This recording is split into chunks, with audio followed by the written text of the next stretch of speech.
अब अर्चना गौतम वैसे तो वो कभी बिग बॉस में जाती हैं, कभी कहीं जाती हैं और कांग्रेस के पीछे पीछे लगी डोलती हैं, तो भैया आपकी तो ऐसी बेइज्जती होने वाली है।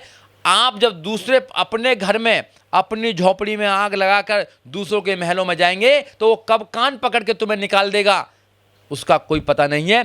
इसलिए आपने बाबा साहब डॉक्टर अम्बेडकर के साथ धोखा दिया है। ये जो वोटिंग का अधिकार मिला है, जो 131 मेंबर ऑफ पार्लियामेंट जाते हैं, जो रिजर्वेशन के बल पर जो चुनकर जाते हैं, अगर वो जाते हैं तो बाबा साहब डॉक्टर अम्बेडकर की वजह से जाते हैं और फिर आप बाबा साहब डॉक्टर अम्बेडकर की बात नहीं करते हैं, ना बाबा साहब डॉक्टर अम्बेडकर के विचारों पर चलते हैं। इसलिए इन लोगों के साथ ऐसा तो होगा ही। देखिए मैं क्या कह रहा हूं, उन पार्टियों में इनका कोई भी अस्तित्व नहीं है।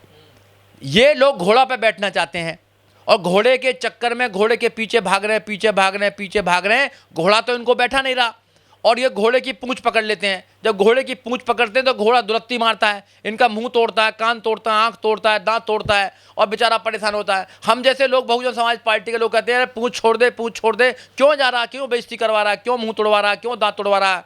तो कहता है तुमने मेरा मुंह तो देख लिया, दांत तो देख लिया, मेरी पकड़ ना देखी। तो पकड़ बनाए बैठे हैं ये। तो वैसे इनकी वहाँ बेइज्जती हो रही है, इनको बेइज्जत किया जा रहा है, पार्टी से निकाला जा रहा है, इनको जूते मारे जा रहे हैं, इनके साथ गाली दिए जा रहे हैं, मगर पकड़ को देख रहे हैं। अरे भैया आज भी समय है। तुम्हारी नेशनल लेवल की तीसरे नंबर की पार्टी बहुजन समाज पार्टी है, उसको अपने घर को बचा लीजिए, अपने घर में मेहनत कीजिए, अपने घर को लोगों को तैयार कीजिए वोट देने के लिए। आप ही नेशनल की नंबर 1 पार्टी बन जाएंगे। आपकी बहन कुमारी मायावती देश की प्रधानमंत्री बन जाएंगी। मगर आप तो अपनी पार्टी पर विश्वास ही नहीं करते हैं। अगर जीना है तो सम्मान से जियो, दूसरों की पार्टियों में जाकर चमचागिरी मत करो। बाबा साहब डॉक्टर अंबेडकर, माननीय काशीराम साहब ने तुम्हें घर दिया है, उसको मजबूत करो, उसको बचाओ। अगर वो बचेगा तो तुम्हारा मान सम्मान बचेगा, नहीं तो कोई पूछने वाला नहीं है तुम्हें।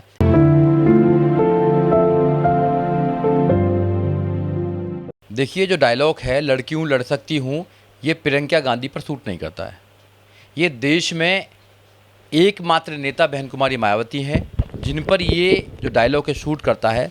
बहन जी ने साबित किया है कि लड़की हूँ लड़ सकती हूँ और नाक में नकेल भी डाल सकती हूँ। जब बहन कुमारी मायावती का शासन था 2007 से लेकर 2012 तक, गुंडों को जेल में डालने का काम किया और जो कांग्रेस ने पट्टे दिए थे और अन्य सरकारों ने पट्टे दिए थे, वो पट्टे तो कागज़ों पर दे दिए थे मगर उन पर पोजीशन नहीं था। जब बहन जी की सरकार आई तो माननीय काशीराम साहब का जो डायलॉग है कि जो ज़मीन सरकारी है वो ज़मीन हमारी है, वो बहन जी ने साबित करने का काम किया और बहन जी ने जो पट्टे थे उन पर कब्जा दिलाने का काम किया। तो लड़की हूँ लड़ सकती हूँ, ये बहन कुमारी मायावती साबित कर चुकी है। और बहन कुमारी मायावती ने करोड़ों महिलाओं को एक ऐसा संदेश दिया है कि आप घर से निकलकर इस देश के सबसे बड़े पद पर पहुंच सकती हो। अब रही अर्चना गौतम की बात, देखिए दूसरी पार्टियों में अगर आप जाओगे तो वहां पर आपका कोई मान सम्मान नहीं होगा।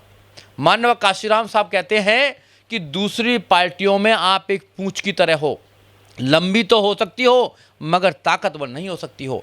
इसलिए दूसरों की पूंछ बनने से अच्छा है अपने बाबा साहब डॉक्टर अम्बेडकर के विचारधारा की पार्टी बहुजन समाज पार्टी में आकर बहुजन समाज पार्टी को मजबूत कीजिए। माननीय काशीराम साहब ने जब बहुजन समाज पार्टी बनाई तो माननीय काशीराम साहब ने कहा कि ये राजनीतिक पार्टी के साथ साथ एक सामाजिक परिवर्तन का आंदोलन है। ये सामाजिक परिवर्तन आर्थिक मुक्ति का आंदोलन है, उस आंदोलन को आगे बढ़ाइए। जो लोग भी कांग्रेस में जाते हैं, बीजेपी में जाते हैं, आम आदमी पार्टी में जाते हैं और अन्य पार्टियों में जाते हैं, वहाँ पर वो एक सीट पर बैठ जाते हैं मगर उनकी कोई वैल्यू नहीं है। आप दिल्ली में देख लीजिए, राजेंद्र पाल गौतम जी ने जब बाबा साहब डॉक्टर अम्बेडकर की 22 प्रतिज्ञा ली तो कान पकड़कर उनको बाहर निकाल दिया गया, उनका पद ले लिया गया। जो मिनिस्टर थे मिनिस्ट्री छीन ली गई उनसे। देखिए उनकी करनी कथनी में अंतर है, ये समझना पड़ेगा। कांग्रेस ने हमेशा इस देश के अंदर लोगों को बहकाने का काम किया। उनको कहा कि तुम्हारी गरीबी दूर करेंगे, देश का भ्रष्टाचार दूर करेंगे, तुमको शिक्षा देंगे, तुमको नौकरी देंगे। आज तक नहीं दिया, कुछ नहीं करा। और जो भ्रष्टाचार करा, बीजेपी ने कहा कि भाई कांग्रेस ने बहुत भ्रष्टाचार करा, बहुत भ्रष्टाचार किया कांग्रेस ने। उस भ्रष्टाचार का जो काला धन है मैं 100 दिन में ले आऊंगा और सबको 15-15 लाख रुपए दे दूंगा। उन्होंने बहकाने का काम किया। एक साल में 2 करोड़ रोकनी दे दूंगा। और एक तो बाबा सुबह सुबह 4 बजे उठ जाता था आंख को फड़काते हुए कि 30 रुपये लीटर चाहिए या 60 रुपये 70 रुपये लीटर चाहिए। तो सब लोग कहते थे 30 रुपये लीटर। और बाद में क्या हुआ, 100 रुपये लीटर हो गया। किसी पत्रकार ने पूछा आप जैसे भाई ने कि बाबा 30 रुपये लीटर पेट्रोल का है, तो एक दो इधर उधर हो गया। फिर पूछा बाबा कहाँ 30 रुपये लीटर, फिर हो गया। फिर बोला अरे बाबा 30 रुपये लीटर पेट्रोल का है, कह रहे नहीं देता, मेरी पूंछ उखाड़ेगा क्या। तो भैया ये तो जुमले कहने वाले लोग हैं। फिर उसके बाद केजरीवाल आ गया। केजरीवाल बोला जब कांग्रेस इतने दिन से झूठ बोलती आई है, बीजेपी इतने दिन से झूठ बोल रही है, मैं तो एफिडेविट पे लिख के दूंगा, झूठ बोलूंगा, बच्चों की कसम खाता हूं, ना सिक्योरिटी लूंगा, ना बड़ा घर लूंगा, और भैया आम आदमी की तरह लूंगा। अभी उन्होंने घर बनाया, घर क्या बनाया, घर की मरम्मत करी है, 52 लाख रुपया लगाया, 52 करोड़ रुपया लगाया, सॉरी 52 करोड़ रुपया मरम्मत में लगाया। सीबीआई जांच कर रही है, एफआईआर हो गई है। उनके मिनिस्टर जो लोकपाल लेके आना चाहते हैं, उनके मिनिस्टर करप्शन के केस में जेल के अंदर है 2-2 साल 3-3 साल से। और जो कहते थे सिक्योरिटी नहीं लूंगा, बड़ी गाड़ी नहीं लूंगा, बहुत बड़ी गाड़ी में 50-50 गाड़ी साथ में चलती हैं, 2 स्टेट की गवर्नमेंट की वो लेते हैं, सिक्योरिटी लेते हैं, दिल्ली की अलग लेते हैं और पंजाब की अलग लेते हैं। तो भैया झूठ बोलने वाले लोगों की यहाँ ज़्यादा चल रही है। और जो हमारी पार्टी है वो देश के लोगों को, इस देश में न्याय देना चाहती है, समता की बात करती है।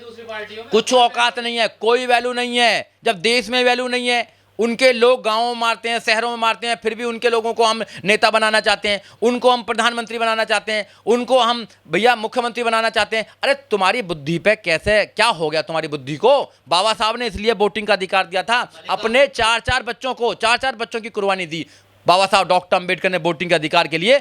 आपको राजा बनने के लिए बोला था, आप गुलामों की तरह वहां जा रहे हैं और भीख मांग रहे हैं कि सीट दे दो, सीट दे दो। मल्लिकार्जुन खड़गे तो दलित हैं, ये टोकन बनाते हैं, टोकन ये बनाते हैं। जैसे एक कई दलित बनाए, राष्ट्रपति बनाए, राष्ट्रपति दलित बनाए, मंदिर में नहीं घुस सकते मेरे भाई। राष्ट्रपति दलित बनाए, मगर देश की पार्लियामेंट होती है ना, तो उद्घाटन बुलाते ना, उसको भैया सेरेमनी में बुलाते हैं। ये औकात है इन लोगों की। तो वहां पे तुम कुछ भी बना दो। ये जो अगर बना भी रहे हैं ना, तो बहुजन समाज पार्टी की वजह से बना रहे हैं। बहुजन समाज पार्टी सत्ता में ना आ जाए, बहुजन समाज पार्टी अपने लोगों की बात उठाती है, बहुजन समाज पार्टी संविधान की बात उठाती है। ये लोग तो वहां बोल भी नहीं सकते।